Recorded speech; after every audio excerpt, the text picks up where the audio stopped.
Хэдийгээр өнөөдөр бид нэр зөвхөн үндсэн хуулийн цэцгийн 3 дахь дүнгийн асуудлыг ярьж байгаа ч гэсэн бид нар сонгуулийн тухай хуулийг заавал ярих ёстой. Ягаад гэвэл сонгуулийн тухай хуулийн 48-ийн 1-р 1-ийн 1-д өнөөдрийн хүртэл буюу сонгуулийн тухайн жил буюу 2028 оны 1 сарын 1 хүртэл мөнгө, эд зүйл тараах, хөнгөлөлтөө үнээр бараа материал тараах, нийтийг хамарсан биеийн тамир уралдаан тэмцээн зохион байгуулах түүнийг ивент гэсэн энэ заалт одоо л хүчинтэй байгаа. Тийм учраас бас үндсэн хуулийн эцсийн дагуу энэ заалтыг бол тэгш ширхийн зарчмын дагуу энэ хуулийг хүчингүй болгох ёстой. Яагаад би энэ заалтыг яриад байна вэ гэхээр сүүлийн 2 сонгуулийн яг бэлэн мөнгөний гаралтаар бол тодорхой судалгаа хийж үзсэн. 2019 оны одоо эхний 6 сард гэх юм уу нийтдээ 156 тэрбум төгрөг бэлэн мөнгө яг арилжааны банкудаас бэлэн мөнгө хэлбэрээр гарч исэн бол сонгуулийн жил буюу 2020 онд 268 тэрбум төгрөгөөр нэмэгдсэн. Энэ 268 нэр тэрбум төгрөгийн 88.9% зөвхөн сонгуулийн эхний 6 сард гарсан. Үлдсэн 11% үлдсэн 6 сард гарсан. Хэрвээ тэгш байсан бол энэ дунджаар 20-30 тэрбум гарах байсан баг. Зам 2024 оны сонгуулийн жилтэй холбоотой ер нь сонгуулийн ээлж жилүүтэй холбоотой улсын эцсийн хил дандаа 20-25 байнга хэлж идэг. Энэ бол өөрөө яг одоо зөв тогтол болсон.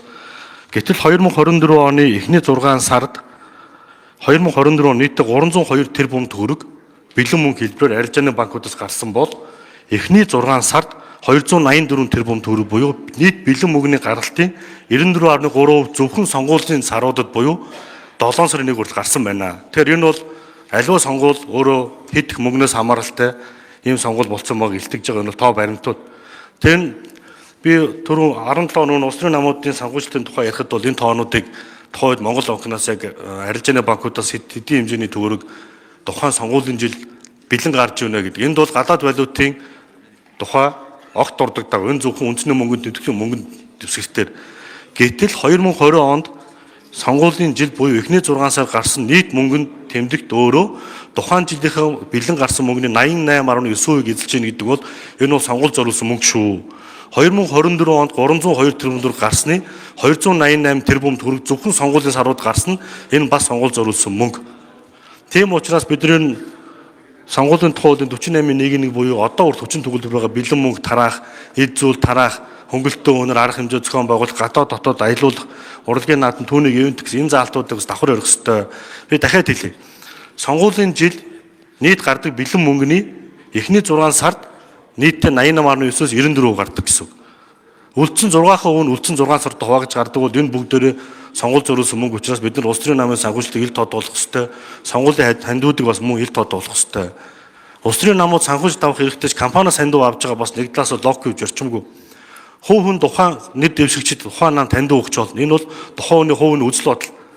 Компани ашиг бол бизнесийн орлого олох ёстой болохоос хувийн үзэл бодлыг илэрхийлэхгүй.